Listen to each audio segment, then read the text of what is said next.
Bonjour, je m'appelle Isabelle Grondin, j'ai 37 ans, j'habite à Sainte-Marie. Je m'appelle Chantal Kamongé Tende. Je suis la femme de Oscar Tuzala.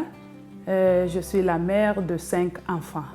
J'ai vécu deux grossesses bien différentes. La première, j'étais très zen. La deuxième, j'ai fait beaucoup d'anxiété. Moi, je suis infirmière, donc les 2 fois, j'ai été retirée de mon milieu de travail dès le début de ma grossesse. Là, à 10 semaines de grossesse, j'étais retirée de mon milieu. Donc, ça a été 2 grossesses qui ont été bien vécues.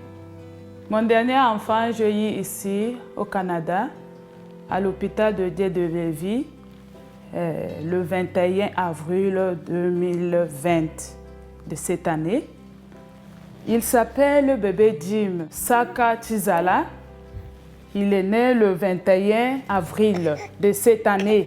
Le père était présent à l'accouchement. Moi, j'ai 2 enfants, c'est 2 pères différents. C'est des grossesses qui ont été vécues à 8 années d'intervalle. Donc, oui, les pères étaient présents lors des accouchements. J'ai eu un accompagnement, toujours avec mon conjoint. J'étais bien prise en charge.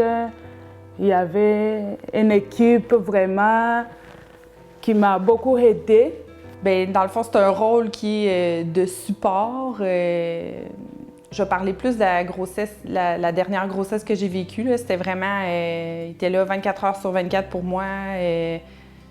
C'était juste nous qui étaient importants. Là. Je me suis sentie vraiment importante. Il faisait tous les soins au bébé, il voulait tellement aider le plus possible, dans le fond. S'il avait pu dormir pour moi, il l'aurait fait. Là. Fait que, il était vraiment présent, puis c'est ça. C'est un rôle comme de m'accompagner. Tous mes enfants, en tout cas, il m'a beaucoup aidé. Il m'accompagnait à tout le temps. Et il a participé. L'homme qui aime sa femme, il doit accompagner sa femme pour montrer l'amour. Hein. Pendant la grossesse, oui, bien, il y a les cours prénataux qu'on a suivis ensemble. Sinon, j'ai eu la chance d'avoir un baby shower. Ça, c'est un événement, dans le fond, que ta famille, tes amis créent pour toi pour bien, comme t'inonder de cadeaux, si on peut dire. Là, fêter l'arrivée de bébé qui est à venir, puis t'aider à te procurer toutes les choses qui sont nécessaires. Ou c'est sûr qu'il y a des choses qui ne sont pas nécessaires, mais qui sont toujours agréables à avoir, puis que tu ne te payes pas nécessairement. Fait que c'est comme des petits luxes, je trouve. Là. Chez nous, il y a des histoires pareilles de bébé shower qui se passent, mais il faut avoir des possibilités, bien sûr, pour faire tout. Si tu n'as pas de possibilités, tu ne peux pas faire des histoires pareilles parce qu'il faut faire de fêtes, tout consort, tu invites des gens qui viennent et c'est une grande fierté. Et ici, vraiment, j'ai trouvé que c'est le contraire de chez nous. Ici, même si tu n'as pas de possibilités, même si tu n'as pas de famille, il y a la famille, les familles qui vous attendent ici au Canada comme les Québécois. Les filles de mon chum auraient bien voulu qu'on fasse un gender reveal, mais moi, je trouvais ça plus jeune. Je me considérais comme vieille pour faire ça. J'avais comme pas l'énergie pour organiser une fête pour ça, mais ma soeur a fait ça, puis ça a vraiment été super. En général, il faut avoir l'argent. Si tu as l'argent, tu es bien, tu peux faire n'importe quoi. Mais si tu n'as pas l'argent, en tout cas, c'est très difficile dans notre pays. Bon, pour les suivis de grossesse, c'est un sujet que je peux quand même parler en connaissance de cause. Puis, dans le fond, si j'ai eu du jugement pendant ma grossesse, ça a peut-être été par rapport à mon suivi de grossesse. Moi, j'ai décidé de me faire suivre en maison de naissance.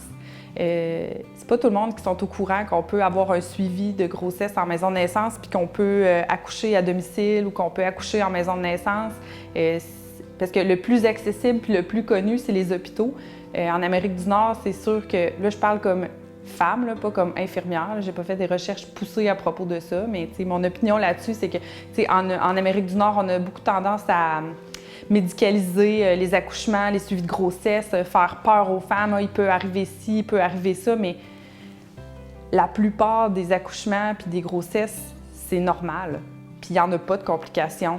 Puis les complications sont souvent créées par des interventions qui sont faites à l'hôpital. Ça dépend aussi. Si tu as des possibilités, ça se passe dans des hôpitaux. Mais si tu n'as pas de possibilités, il y a des femmes sages qui peuvent t'aider à la maison. C'est la solidarité et l'amour qui m'a vraiment étonnée dans ce pays, précisément dans la ville de Sainte-Marie, parce que moi, je suis ici. Moi, j'ai eu du jugement de la part de mes collègues qui étaient infirmières. Ils me trouvaient inconsciente d'aller accoucher en maison de naissance, tandis que moi, j'ai jamais été aussi en confiance de toute ma vie, là. Tu sais, les sages-femmes, là, on pense là, que c'est quelque chose, peut-être un savoir qui est transmis de génération en génération, mais tu sais, c'est un bac de 4 ans avec plusieurs heures de stage. Moi, ma sage-femme, elle venait de Tunisie, puis elle avait pratiqué là-bas, elle a tout refait son cours ici. Tu sais, c'était quelqu'un qui avait énormément d'expérience, je me sentais en confiance, puis je pense que c'est ça qui est important. Le travailleur social, Carrefour de la jeunesse, vraiment, ils ont joué un grand rôle dans mon accouchement. Pendant que j'avais aussi la grossesse, ils ont vraiment joué un grand rôle avec, c'est à partir de Liliana Arcil et son groupe. Ils m'ont beaucoup aidé, soutenu.